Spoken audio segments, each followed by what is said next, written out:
السلام عليكم ورحمة الله وبركاته.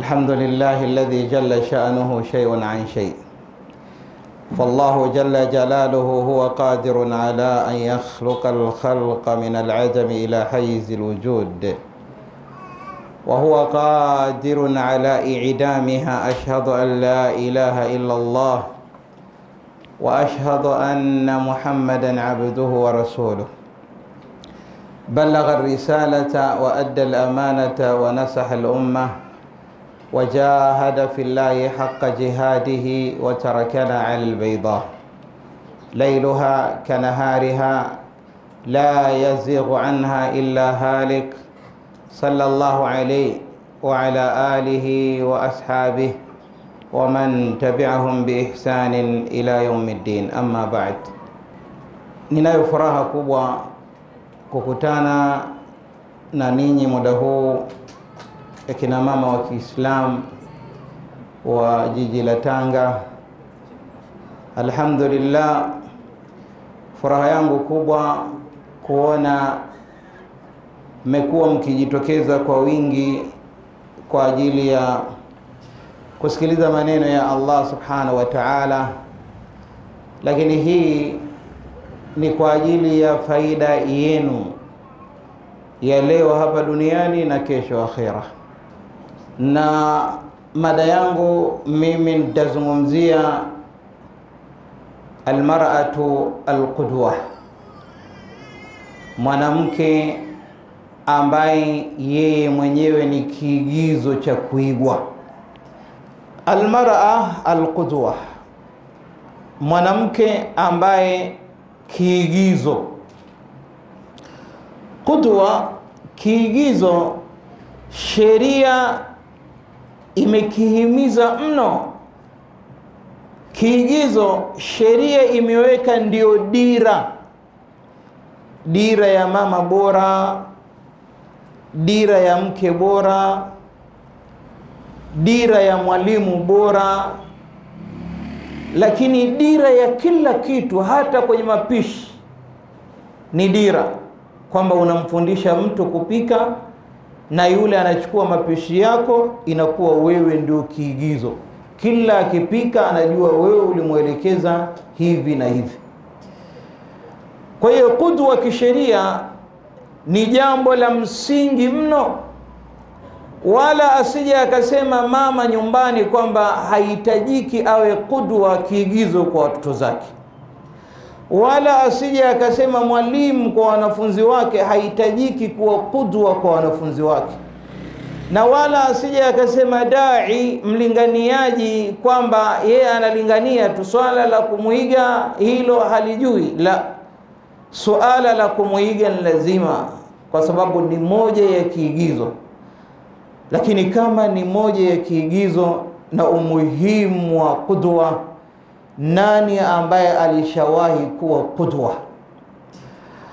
Mama zangu, mfahamu ya kuwa qudwa ni jambo ambalo linahitajika, kwa sababu ndivyo vile Allah jalla fi'ala alimuweka Mtume Muhammad sallallahu alayhi wasallam kuwa ndio kioo chetu, na sisi tunamfuata Mtume Muhammad sallallahu alaihi wasallam, kioo cha kumuiga matendo yake, kioo cha kumuiga namna gani alivyokuwa akilingania watu na namna gani yeye anavyojipamba. Hivi ndivyo ambavyo tunaamrishwa tumuige.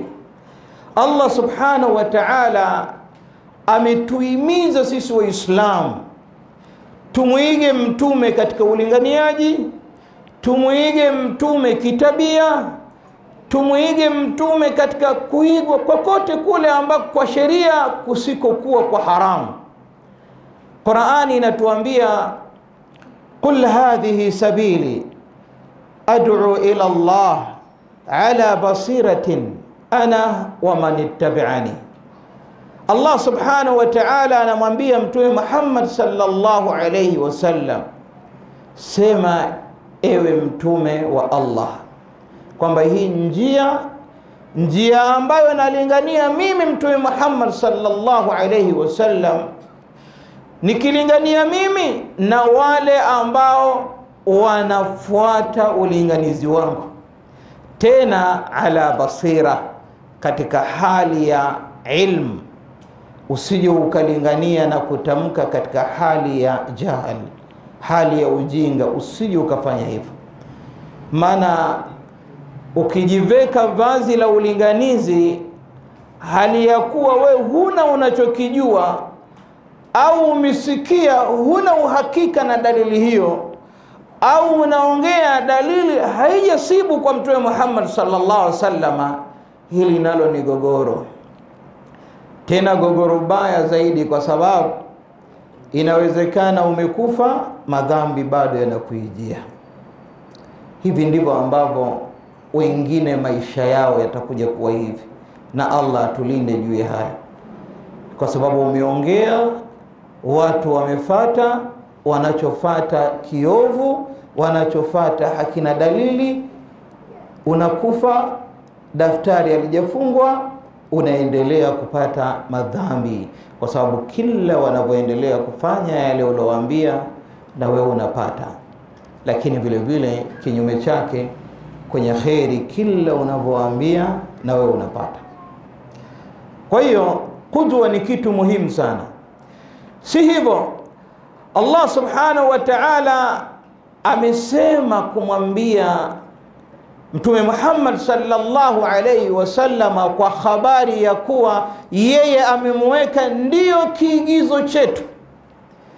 Allah subhanahu wa ta'ala anasema ndani ya Qur'an, laqad kana lakum fi rasulillah uswatun hasana, imekuwa kwenu ninyi umma wa Muhammad kiigizo kilichokuwa bora sana sana ni Mtume Muhammad sallallahu alaihi wasallam. Masahaba waliishi na Mtume kwa kumuiga. Masahaba waliishi na Mtume kwa kuangalia matendo yake anayofanya, na masahaba walikuwa wanaridhika yale yote ambayo Mtume anawaambia. Akiwaambia mimi ni kiigizo chenu, wanaridhika na wanafata. Akiwaambia msifanye hichi, wanaridhika na wanafata. Hawakuwa wana khiari, kwa sababu walikuwa wanafahamu aya za Allah subhanahu wa ta'ala, wama kana limu'minin wala mu'minatin idha qala Allahu wa rasuluhu amran an yakuna lahumul khiyaratu min amrihim. Haikuwa muumini wa kiume wala muumini wa kike, Allah akisema hili ni mahalalisha, anaheshimu. Allah akisema hili sitaki, anaheshimu. Hivi ndivyo ambavyo walikuwa wakiishi wanawake sahaba, na walikuwa wakiishi pia umma wa Mtume Muhammad sallallahu alayhi wasallam. Siku moja Fatima binti Rasul, Fatima mtoto wa Mtume Muhammad sallallahu alayhi wasallam, Fatima alipopewa habari na Mtume Muhammad sallallahu alaihi wasallam kuambiwa, Fatima, huu mwaka yawezekana mimi ikawa ni wa mwisho, ni mwisho wangu, kwa maana yawezekana mimi nikafa, kwa sababu Jibril alayhi salatu wassalam amenijia mara 2 kunifundisha Qur'an. Kwa hiyo hakuna dalili za mimi kuendelea kuishi. Fatima akalia sana, kisha akamwambia, usilie mwanangu, hivi wewe upendi siku ya kiyama kuwa ni miongoni mwa wanawake bora ambao vijana wako katika pepo na sayyida aljanna? Fatima akafurahia, lakini Mtume Muhammad sallallahu alaihi wasallam akamwambia hivi, Fatima, usiwe na shaka, usiwe na shaka kuondoka kwangu. Ni'ma salafu ana laki, mimi ndiye njia ambayo ya kufuata. Wewe huna tatizo katika kufuata mimi Mtume Muhammad sallallahu alaihi wasallam, nikiondoka unayajua yale yote nilofundisha. Ni'ma salaf ana laki, ndio kio chako. Kwa hiyo tufahamu ya kuwa jambo la kwanza la mwanamke kuwa ana kudwa hawezi akapata kudwa yoyote ile isipokuwa al-ikhlas. Kuwa na ikhlas. Kuwa na ikhlas ni miongoni mwa sababu ambaye mwanamke itampelekea akawa ana kudwa. Kwa nini? Kwa sababu kiigizo chema, kufanya mema yataka subra. Kufanya mema yataka ujitoe kwa Allah subhanahu wa ta'ala. Kufanya mema yataka uwe kweli wewe una nia ya kukutana na Allah subhanahu wa ta'ala, hali ya kuwa yeye yupo radhi na wewe. Kwa sababu mema yani kwako, niko duniani, ya Rabbi, tunafikia hapa ndio ucha Mungu tunakosa hata kwa amri za Allah subhanahu wa ta'ala, basi inakuuma na unashindwa kuvumilia. Jitahidi muombe Allah subhanahu wa ta'ala akupe subra. Jitahidi muombe Allah subhanahu wa ta'ala akujalie uwe na subra. Leo hii mmefanya vingi na mume wako, leo hii mmesomeshana na mume wako, pengine wewe ndio unajua dini kuliko mume wako, lakini leo unaondoka unamharibu yule. Leo unaondoka unaharibu maisha yako kwa muda mchache tu, mwanamke, basi unavurugika kila kitu. La wallah, ikhlas. Lakini angalia, umevurugika, umekimbia kwenye mji wako, umeenda sehemu pengine hata pesa huna. Maana tunashuhudia haya matukio. So mara nyingi tunaletewa mashtaka haya. Hata pesa mwanamke hana. Mwanamke akifikia katika hali hii anakuwa kama sio yeye, anakuwa sio Fatima tena, anakuwa sio Maryam tena. Subhanallah, utafikiri kakumbwa na mabablas, mashaitani ambayo kwa wakati ule si yeye. Si yeye. Subhanallah, ukiangalia hana hata pesa, hajui kwa kwenda, anaanza kuhangaika. Yule ambaye ndio kidogo anahisi hawezi kulala gesti, hawezi kurudi nyumbani, hawezi kwenda wapi, eti anaenda itikafu msikitini. Ya Rabbi, Allah wape subra mama zetu, wape subra dada zetu. Ikhlas. Mwenye ikhlas atavumilia. Mwenye ikhlas atatoa hoja za msingi kwa mume wake. Yawezekana ni mume ambaye kakurupuka kuoa, hata uwezo wenyewe hana, shida tu, kaoa vyumba viwili, pengine shida tu ndani ya nyumba. Mpe hoja za msingi, mpe hoja za kisheria. Asichezee mabinti za watu, mpe hoja za kisheria, mkinaisha. Wewe ni mwanamke wa Kiislamu, amini ya kuwa Allah subhanahu wa ta'ala ndiye ambaye kakupa uwezo na unavumilia kwa mwanamume lillah. Umetafuta nini? Al-iffa. Umetafuta kujizuia kuingia katika maasi. Unajua kuna malipo haswa maalum ya wanaume ambao wanaoa kwa ajili ya kujizuia na maasi, na wanawake ambao wanakubali kuolewa kwa ajili ya kujizuia na maasi. Leo lilasaf mwanamke hawi kudwa. Ni mwanamke kajua dini, au mwanamke watu wanamheshimu na nini, kaachika. Kuachika kwake yeye wimbo wake, mimi wanaume wapi, mimi tena kuingia kwa wanaume sitoingia tena. Alafu unamuuliza kwa nini? Wanaume wote naona wale wale tu. Ya Rabbi, Allah ndivyo ambavyo aliumba wanaume wote ni wale wale? La. Allah katofautisha mpaka kuna huyu rangi yake ana weusi, mwingine maji ya kunde, mwingine mweupe, mwingine kadha. Haya yote Allah subhanahu wa ta'ala anayafanya. Leo mishipa inakutoka unasema wanaume wote ni wale. Nini? Anajizuia kuoa, anajizuia kuolewa na anajizuia kuoa. Huyu anajizuia kuolewa, anakaa, mwaka unapita, mwaka wa pili unapita. Ndani ya miaka hiyo miwili inapita, basi awe mcha Mungu, pengine azidishe ucha Mungu wake, kusubiria na kuona ngoja nisubirie nimpate yule ambaye pengine mcha Mungu. Anaanza kuharibikiwa. Alikuwa anavaa full hijab na niqabu yake, kesho na kesho kutwa katoa niqab. Haya, amebakia na hijabu ya kisheria ile, kesho na kesho kutwa katoa, kavaa pengine mtandio tu, inaenda anabadilisha, anatoa mavazi mengine, haya mieusi, haya ni faya, inaenda mpaka baadaye unakuja kusikia ni mwanamke tu wa kawaida, ni mwanamke tu wa kawaida. Haya, wewe ndio ambaye unasubiri na unasema wanaume wote ni wale wale na umeachika, basi unajiharamishia kuolewa. La, utaingia kwenye madhambi. Shaitan ana aina mbalimbali ya kuweza kughilibu, lakini sivyo hivyo.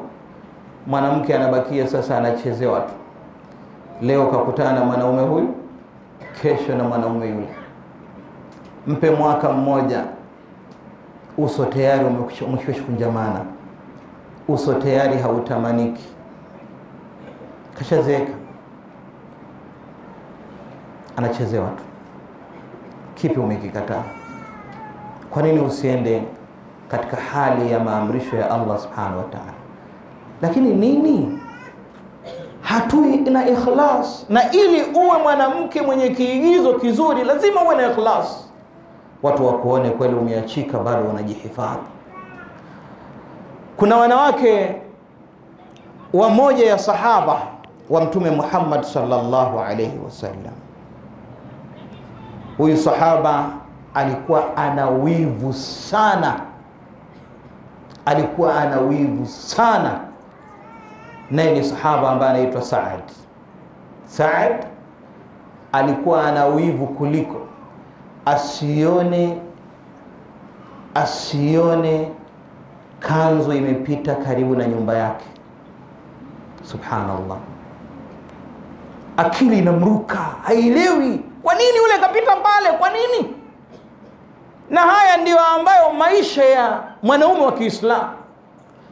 Wewe ukiona mume wako anakupa uhuru kiasi ambacho hakuonei wivu wala hakuulizi, lolote unafanya, unaamua unavyotaka, hapo pana tatizo.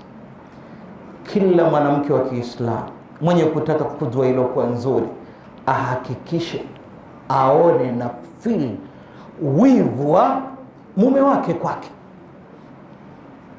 Saad, Mtume Muhammad sallallahu alayhi wasallam amekaa na masahaba.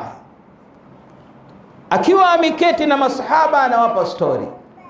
Ndani ya ile story anawaelezea juu ya mtu asichukue maamuzi kwa matamanio yake, kwamba amekuta pengine kwenye nyumba yake kuna mwanamke na mwanamume katika mambo machafu, akakimbilia kumuua. Asifanye hivyo mpaka kupatikane mashahidi 4. Saad akapata hasira na akatoka nje. Ulama wanasema si kwamba Saad amempuuza Mtume Muhammad sallallahu alaihi wasallam, bali Saadi wivu umezidi. Ameona mimi kweli nione kabisa mke wangu hivi, alafu nivumilie kweli, nitafuta ushahidi. Imeingia ubinadamu. Masahaba ridwanullahi alaihim wakamwombea kama radhi, wakamwambia, ya Rasulullah, ewe Mtume Muhammad sallallahu alaihi wasallam, usimchukulie hatamu, usimchukulie hasira Saad, ni wivu. Mtume sallallahu alaihi wasallam akapongeza na kusema, wallahi minna wivu zaidi kuliko Saad.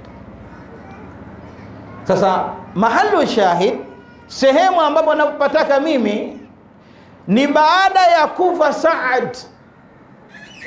Baada ya kufa Saad, history inatuelezea ya kuwa wanaume wa kisahaba walisongamana kwenda kuwaposa wakeze Saad. Taban hii baada qada'i al-idda, baada ya kuisha idda, wanaume wanarandana katika kufatilizia na kuwaposa wakeze Saad. Kwa nini? Kwa sababu ni wake ambao wameandaliwa na wanaucha Mungu, na walihakikisha wamfuate mume wao katika taa ambayo Allah kaamrisha. Na ndio maana masahaba wakawapenda, kwa sababu wanajua tunaingia pale tunapata mwanamke aliyokuwa bora.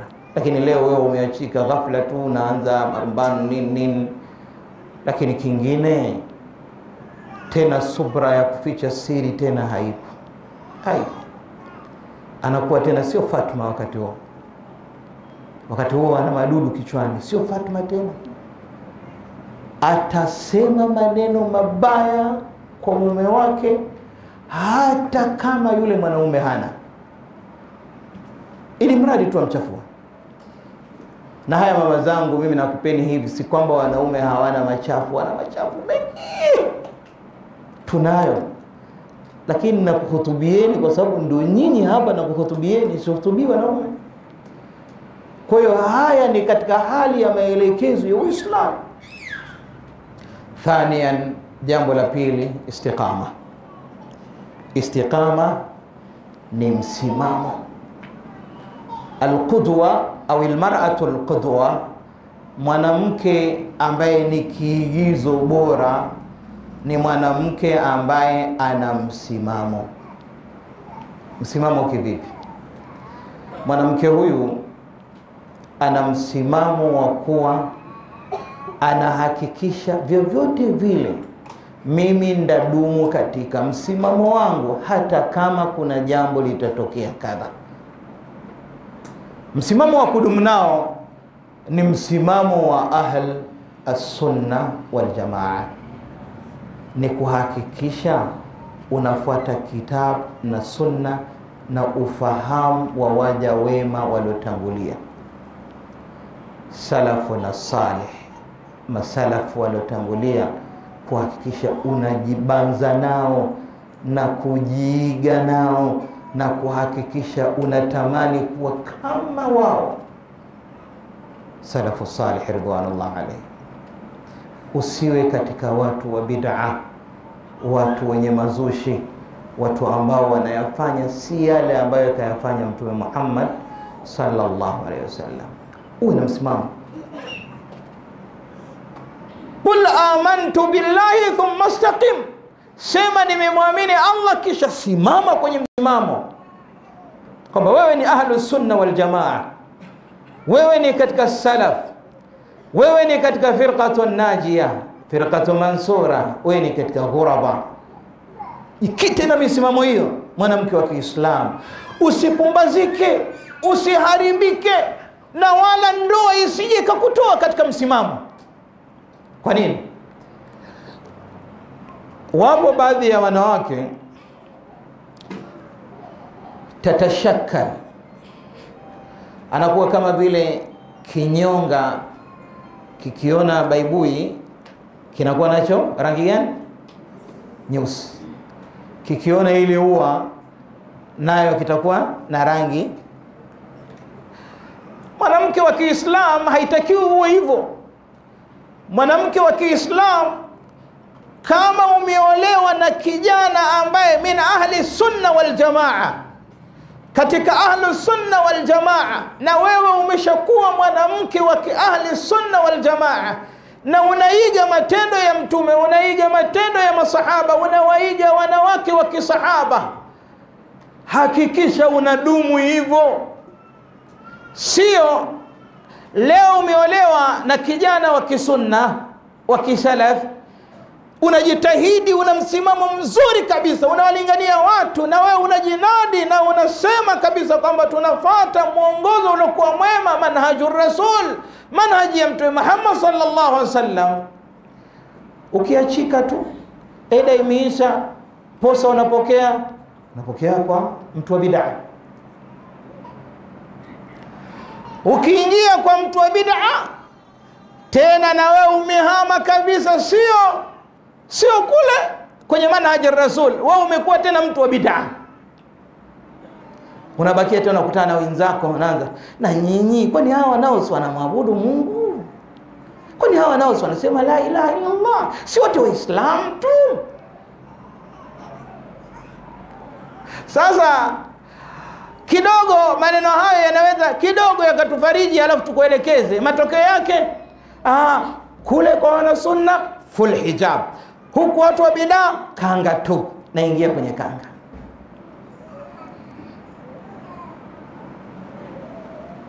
Iwaja kuna msimamo. Na kwa hali ya namna hii, kama huna msimamo, ni hatari sana. Allah hawezi kukufungulia riziki zako. Allah subhanahu wa ta'ala anakufungulia riziki kutokana pia na msimamo. Allah anasema ndani ya Qur'an, wa allau istaqamu ala tariqati la asqaynahum ma'an ghadaqa.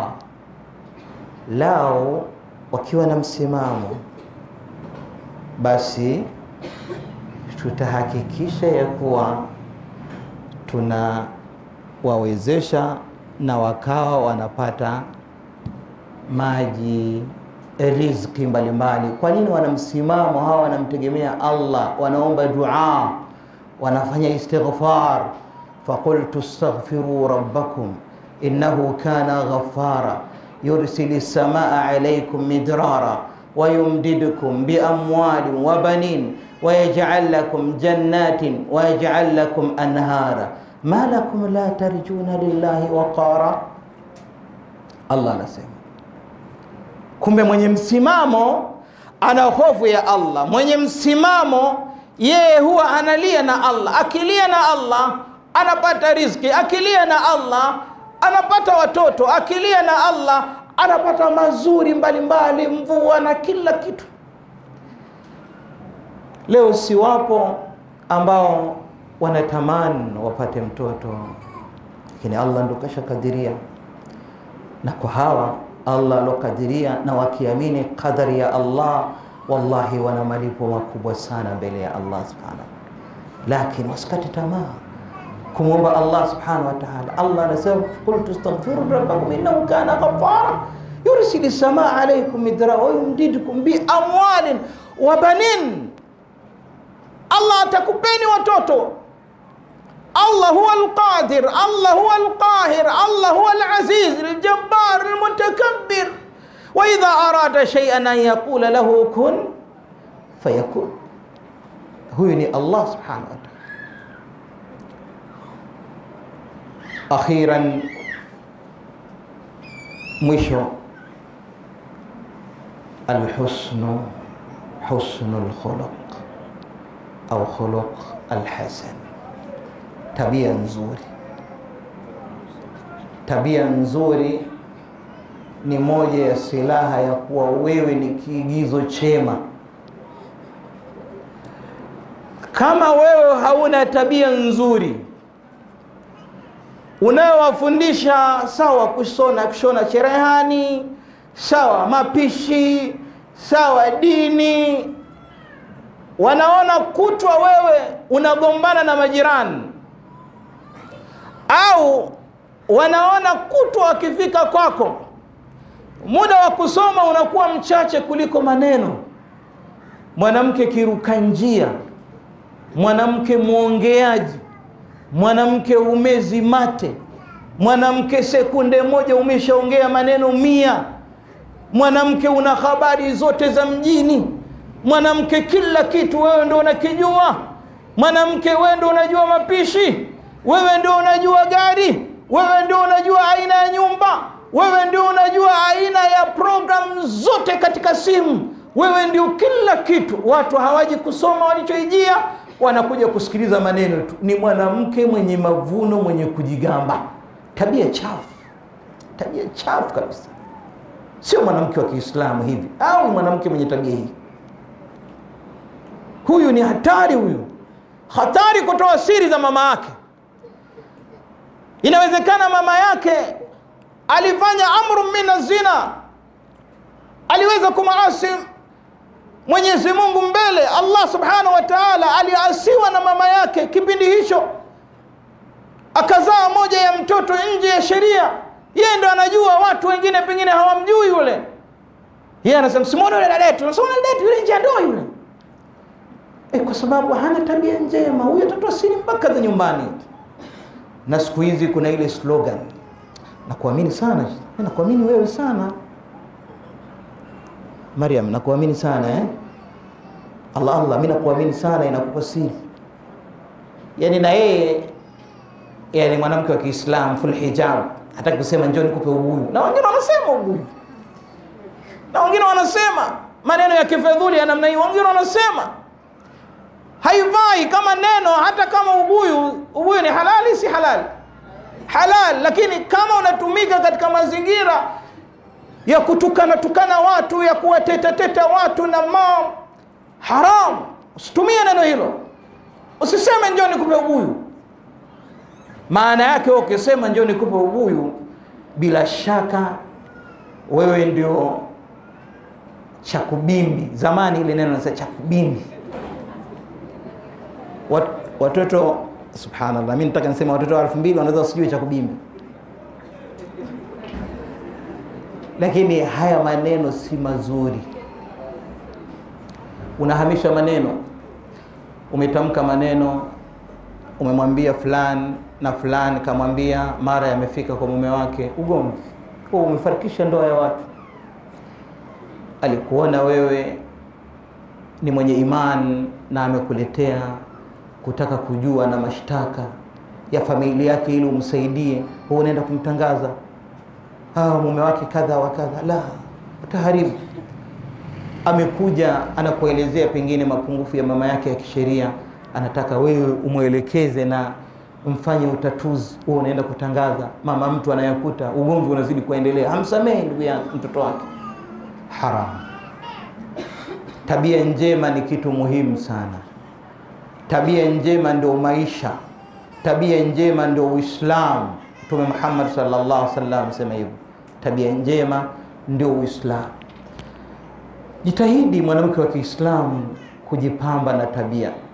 Chukua vitabu, soma historia. Muangalie Safia, muangalie Fatima, muangalie Rumaisa, muangalie Aisha, muangalie Kulthum, muangalie Zainab, waangalie mbalimbali wanawake wa kisahaba, namna gani walivyokuwa wakiishi na waume zao na jamii kwa ujumla. Wallahi, ukiwa na tabia nzuri zitatangaa, na wale unaowafundisha watazifikisha kwenye majumba. Kama ni mume ataruhusu, mke wa fulani yule na kuruhusu, nenda, naamini na namuhisi kwamba ana ucha Mungu, kwa hiyo nenda. Aina nyingi sana za namna ya kuonekana hauna tabia nzuri, ziko nyingi, lakini tuishie katika kipengele hicho. Rabbana atina fi dunya hasana wa fil akhirati hasana wa qina adhaban nar. Rabbana inna nas'aluka kadu'a'il masakin wa kadu'a'il fuqara'i ya rabbi faghfir lana ya dhal 'afwi wal ikram. اللهم إنا عبيدك بنو عبيدك نواصينا بيدك ماض فينا حكمك عدل فينا قضاؤك. اللهم ذكرنا منه ما نسينا وعلمنا منه ما جهلنا وارزقنا حق تلاوة كتابك العزيز الكريم آناء الليل وأطراف النهار على الوجه الذي يرضيك عنا، واجعله الوارث منا واجعل ثأرنا على من ظلمنا وانصرنا على من عادانا يا رب. اللهم أنت أحق من ذكر وأحق من عبد وأنصر من ابتغي وأرأف من ملك وأجود من سئل تطاع فتشكر وتعصى فتغفر. القلوب لك مفضية والسر عندك علانية يا رب العالمين. نسألك الأمن في دولتنا هذه يا ذا العفو والإكرام. الله tunakuomba amani katika nchi yetu ya Tanzania. Allah tudumishie amani katika nchi yetu ya Tanzania. Allah nusuru vizazi vya Kiislamu katika nchi ya Tanzania. Allah walinde na kila shari Waislamu katika nchi ya Tanzania. Allah nusuru raia wanaoishi ndani ya nchi ya Tanzania. Allah jalia kipato kikubwa katika nchi ya Tanzania. Allah tunakuomba mvua iliyokuwa nzuri ya Rabbi, tuweze kupata mazao yaliyokuwa bora, mazao mazuri. Allah tunakuomba mvua ambayo haiwezi ikaharibu miundombinu ya taifa hili la Tanzania. Ya Rabbi, inna nad'uka ya dhal afwi wal ikram birahmatika ya aziz ya ghafar. Allah walinde mama zetu wa Kiislamu, mama zetu wa Ahlus Sunna wal Jamaa. Allah walinde na uondolee maradhi ya rabbal alamin. Allah wajalie wawe katika khair. Allah bariki kila wanachokipenda ya Rabbi, na kila wanachokitamani ya Rabbi, na uwape kila ambacho wao wanakitamani ya dhal afwi wal ikram. Warudishe majumbani mwao wakiwa salama, na wape taufiki waume zao wakiomba kuja kufanya sehemu katika halakati dhikri, sehemu ya mambo ya khairi, waume watoe ruhusa. Allah usijalie wanawake wakatoka bila ruhusa za waume zao. Allah wape taufiki na uwalinde ya rabbal alamin. Subhanaka Allahumma bihamdika ashhadu an la ilaha illa anta astaghfiruka wa atubu ilayk. قلبي يرف محلقا ويجوب في هذه السماء، يحكي شعورا عارما وصل الشعور